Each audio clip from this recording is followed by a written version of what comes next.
से आज आपके बीच में आप लोगों के लिए आपका नेतृत्व देने के लिए जिंदाबाद जिंदाबाद और आप लोग आश्वस्त रहें।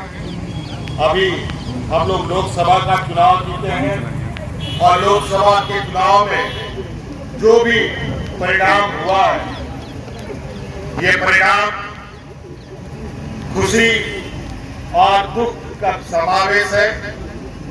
फिर भी इस चुनाव के माध्यम से इस राज्य के गरीब युवा लोगों को, यहाँ के मूलवासी आदिवासियों को ताकत मिली है और अब बहुत जल्द विधानसभाओं के चुनाव भी होंगे।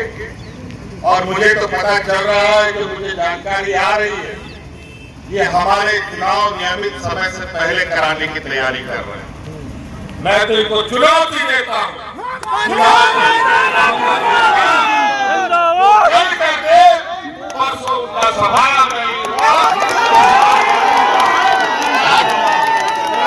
थोड़ा सा रिक्वेस्ट है भैया, हम लोग का कंधा में चढ़ गया। ठीक है, हम लोग अभी सोच रहे हैं थोड़ा सा। मैं जेल के अंदर 5 महीने से था। हमारे जेलों के अंदर आदिवासी, दलित, पिछड़ा, गरीब, युवा, ऐसे ऐसे लोग जेल में हैं जिनकी तकलीफ मैं बयान नहीं कर सकता। आज बड़ी सुनिश्चित तरीके से झारखंड जो खनिज संपदा राज्य है, जहां के खनिजों से पूरा देश का अर्थव्यवस्था चलता है, कई चीजों में सबसे अधिक हम लोग देश को रेवेन्यू देते हैं, वही बदले में हमें भीख मिलता है। अब ये काम नहीं होगा। अब बहुत जल्द राज्य में और देश के अंदर में एक ऐसा बड़ा बदलाव देखने को मिलेगा जहां गरीब गुरुआ लोगों की आवाज सुनी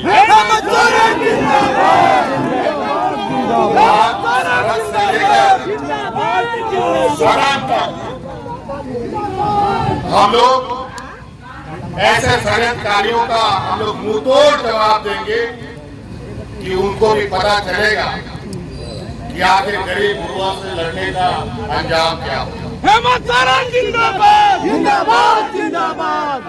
के दम पर आज बहुमत होने के बावजूद भी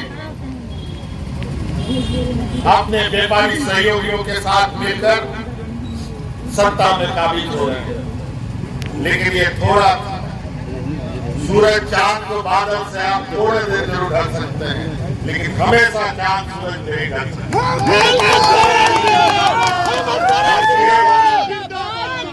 आप लोगों का बहुत बहुत आभार है और इसी जोश के साथ कि आप लोग डटे कि किसी भी समय ये लोग अपने मन के मुताबिक, अपने षड्यंत्र के विषादों के मुताबिक फिर आने वाले राजनीतिक प्रतिद्वंद्विता का मैदान खोलेंगे, चुनाव की घोषणा करेंगे। लेकिन इस संकल्प के साथ कि इस बार इस राज्य में, जो हमने पहले भी कहा है, झारखंड का राज है तो झारखंडियों की ही सरकार बनेगी।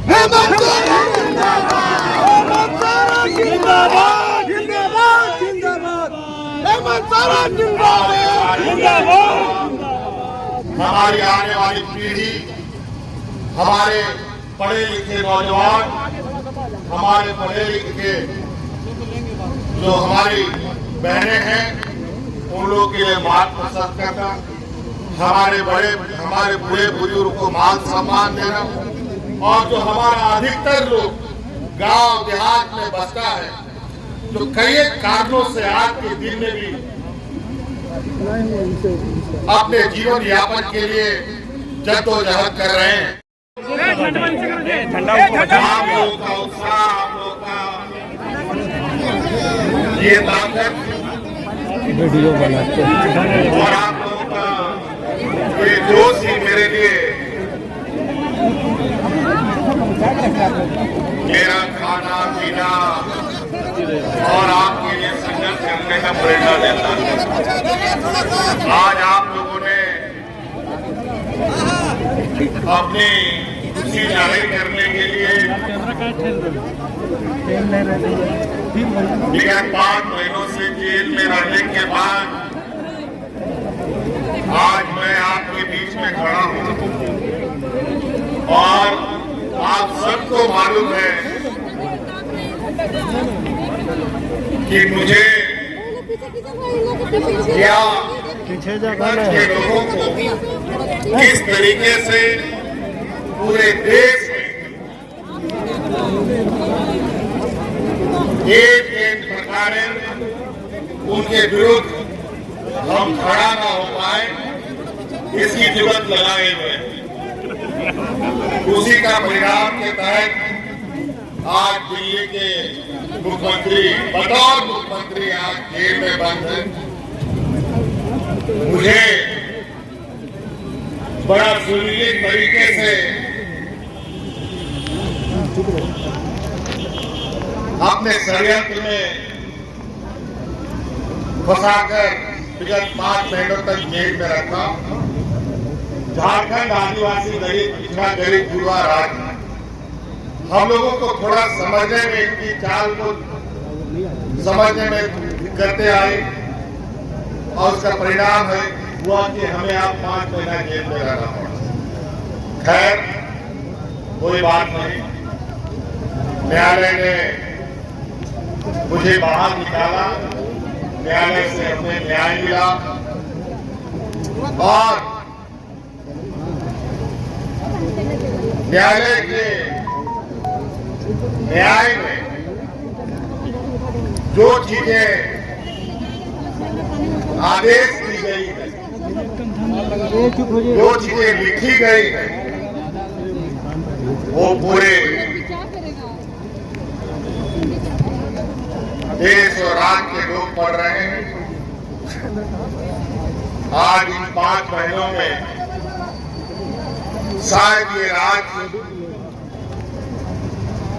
और आगे बढ़ सकता था, जो हमने गति देने का प्रयास किया। उस गति को हम लोग बहुत और रफ्तार दे सकते थे, लेकिन इनको डर था कि अगर हम और ज्यादा लंबा समय रह गए तो जो हमारे विरोधी हैं इस राज्य में, मूल रूप से भारतीय जनता पार्टी के लोग, ये आने वाला समय में इस राज्य में दिया लगा के ढूंढने से भी वो लोग नहीं मिलते। जिंदाबाद जिंदाबाद जिंदाबाद जिंदाबाद। हाथ में उठाइए भाई। आपको याद होगा देर रात इसी चौराहे पर हमने कहा था कि इन दुष्टों का ताबूत में आखिरी कील ठोकने का वक्त आ गया।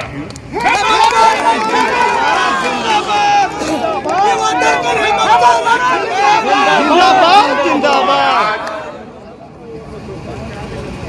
हम इस बात को हमेशा मान के चले हैं कि भगवान के घर में देर है अंधेर नहीं, और सच्चाई को आप किसी भी सीमेंट, किसी भी सिक्कर, किसी भी चीजों से दफन नहीं कर सकते। वो आज नहीं कल उभर के आता है। अच्छे से अच्छी कार्य योजना बनाए और उनको मजबूती प्रदान करें, उनको अपने पैरों पर खड़ा करें। बहुत तरीके से लगातार ये लोग षड्यंत्र को अंजाम देते रहे और हमेशा ये लोग इस काम को करते रहे, क्योंकि इसी काम में ये लोग प्राणदंड हासिल है। भाई बहन को लड़वाएगा, भाई भाई को लड़ाएगा, जात धर्म को लड़वाएगा, हिंदू मुस्लिम के नाम पर, आदिवासी ईसाई सबना के नाम पर, अगड़ा पिछड़ा के नाम पर, अमीर गरीब के नाम पर। इन लोगों ने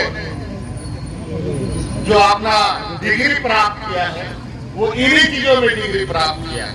लेकिन 2024 के लोकसभा चुनाव में देश की जनता ने उनको ऐसा लाठी मारा है, तो लाठी तो दिखा नहीं, लेकिन दर्द इतना है कि आज ये लोग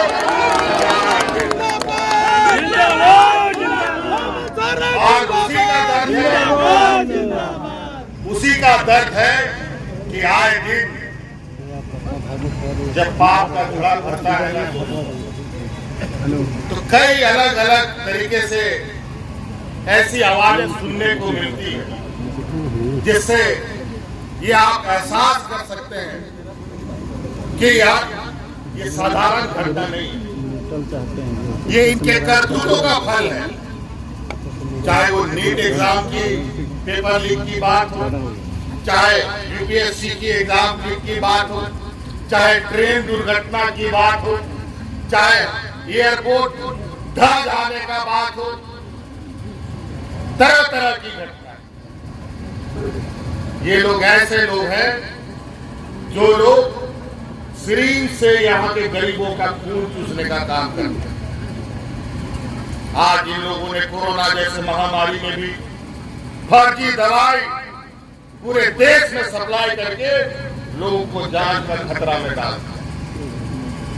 कई ऐसी चीजें, इनके कई निर्णय देश का सर्वोच्च न्यायालय आज संवैधानिक घोषित करता है, लेकिन ये लोग अपने करतूतों से बाज नहीं आते।